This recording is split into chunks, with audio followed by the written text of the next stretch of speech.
Assalamu alaikum, welcome to Book Reviews. Today's guest is Jan Andersen. She's from Swindon and is a freelance writer, copywriter, author, editor and artist.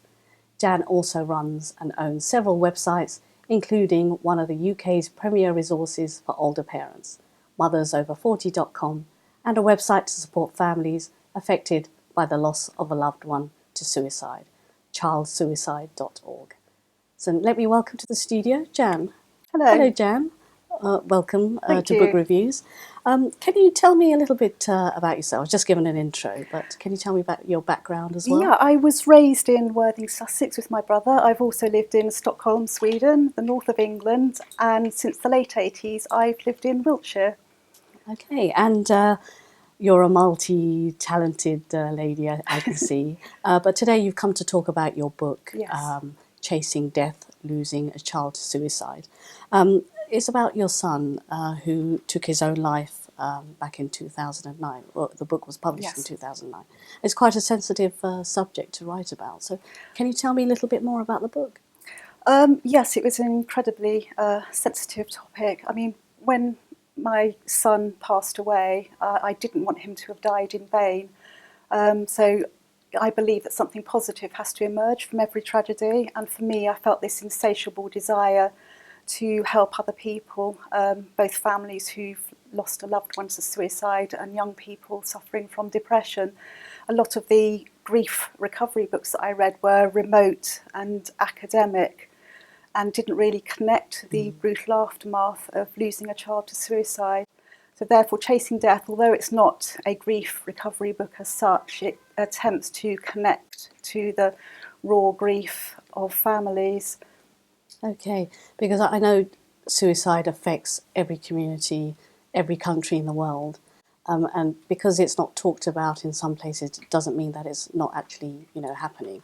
And, it is a huge issue, particularly in the UK, where there's they're saying the Samaritans, there's 6,000 suicides a year. I mean, that's a huge number.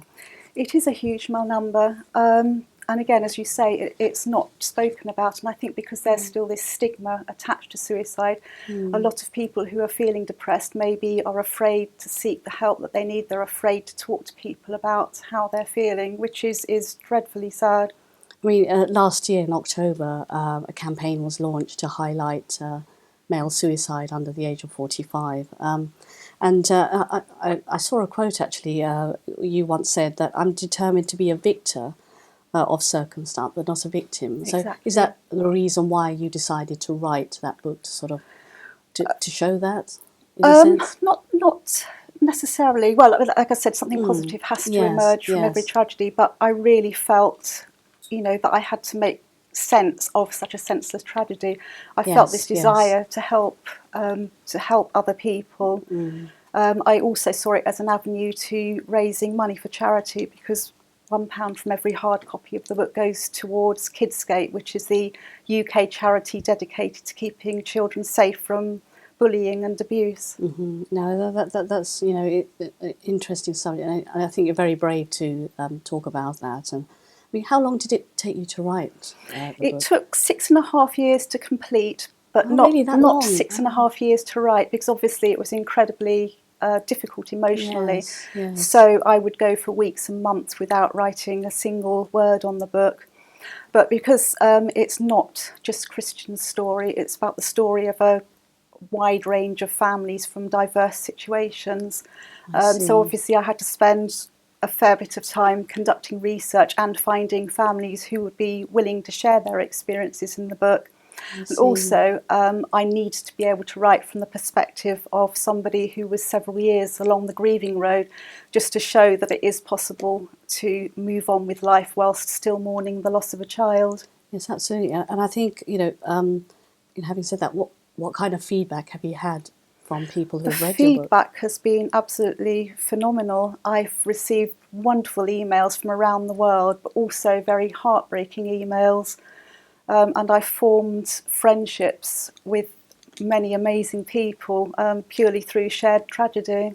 And it's nice to be able to, share your story with somebody else who's been in a similar situation. And, I feel that perhaps that person also is happy to have found someone like you where they could, share their experiences. Exactly, because when something like that happens to you, you're sort of thrown into this wilderness of sort of relentless, silent grief, and you have all these thoughts and emotions, and you start to wonder whether you're the only person that's going through that. And that's another reason I thought by sharing my experience, it might, give small comfort to other people, knowing that they're not alone. I mean, that's good to know. And I just want to sort of talk about the cover. You've got a hand amongst leaves. What's the meaning of that? Right. Well, when somebody takes their own life, they effectively die by their own hand. That's the significance. The hand actually is that of my eldest daughter, Annalise. The autumn leaves, they signify the end of one's current life, and it's the season in which my son passed away. I see. That's quite touching, and I think for that cover to speak for itself in that way, that you chose it. So you decided that. I mean, how did that come to you? That particular image that you wanted to. Well, bizarrely, I was walking through a museum in Bristol, and I suddenly saw this massive white hand painted on the floor, and it was in that moment that the idea came to me. I thought, that just symbolised suicide to me. So I went back home with that idea in my mind, and then designed the cover. That's great. And I wanted to ask you, moving on, who's your favourite author? And do you do a lot of reading at all? Do you know, I don't actually have a favourite author because there are so many amazing authors around. There's one author I particularly liked by the name of Shahida Rahman. I particularly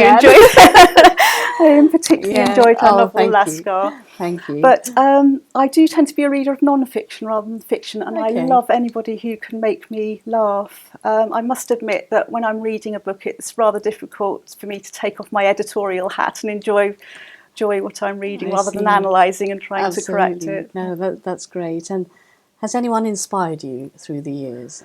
Goodness, famous. I think anybody who dedicates their lives to helping others, or anybody who battles against the odds to, pursue what they believe in, inspires me. Malala Yousafzai, for example. Yes. Well-known names: Martin Luther King, Nelson Mandela. But I think the people who inspire me most are the everyday unsung heroes who never achieve public recognition, like nurses, doctors, teachers, caregivers. I think that's a wonderful response, actually, because you've not given one name, you've talked about a whole range of people, so I think that's absolutely wonderful. And when you're not writing, what do you like to do? I'm passionate about nature, and every weekend I go on long countryside walks with my partner. I'm also passionate about art, so when I'm not up to my knees in mud in the countryside, I'm drawing and painting. That's wonderful, that's absolutely wonderful. And do you have advice for anyone wishing to write a book or even get published out there? Yeah, I think the most important piece of advice I would give is just to believe in yourself. Don't allow self-doubt to get in the way of your dreams. Don't listen to pessimists because they're often just projecting their own insecurities onto you. In terms of a writing schedule, you just have to do what works for you. You might read about some writers who sit down and write from 9 until 5, but that doesn't work for everybody. In terms of finding a publisher, you have the choice between self-publishing, print on demand, or mainstream publishing. I personally prefer print on demand because it's a much quicker route to market and you have greater control over your book. But obviously, you have to find what works for you. Print on demand, for the viewers, is when you self-publish, you decide to publish yourself. So, thank you very much, Jan, for telling us about your book. And, I do hope that you can find more sort of inspiration through, other people's stories. And I suppose it's a healing process for you as well. It is. I mean, writing the book, although very emotional, it was very cathartic. So, Jan, I'd like you to read an extract of your book. So would you please do that? Yes, certainly. This is from Chapter 11, Memory Triggers, Sights, Sounds, Smells and Possessions. The loss of your child is not something that you experience just once. You constantly relive it, not only on anniversaries and other special occasions, but each time you encounter something that evokes a memory, a sight, a sound, a smell, or your child's possessions. These can be extremely powerful and can reduce you to a state of intense emotional turmoil. In the first week after Christian died, I began desperately searching for anything that he had ever created, touched, or owned. His old school books, a picture of his handprints in a myriad of colours, his baby shoes and old Mother's Day cards. In August 2006, leading up to the 4th year since Christian's loss, we decided to clear out our attic. I was unaware of how many mementos of Christian's childhood there were nestling in the dark, dusty recesses. An old pillowcase across which I'd painted Christian Christmas 1987, and in which Santa left all of his presents. A pair of Dennis the Menace braces used to hold up his trousers when he had no waist to support them, and, once again, the clothes that he had been wearing on the final day and night of his life in 2002. I buried my face in the lacerated T-shirt that the medical emergency team had cut from him, hoping to smell just a trace of my living, breathing son. For the briefest of moments, I captured his scent and could feel his arms around me, but this was rapidly replaced by the damp, musty aroma that had impregnated the material over time. All that I could smell then was death, not life. Thank you, Jan. I You're think welcome. they're very powerful words that you wrote there. So thank you for coming on today's show. Thank you. So I'd like to end the show with a quote by Virginia Woolf. Every secret of a writer's soul, every experience of his life, every quality of his mind is written large in his works. So if you'd like to get in touch with me, please email me at bookreviews@lb24.tv. So thank you for watching. Until next time, goodbye.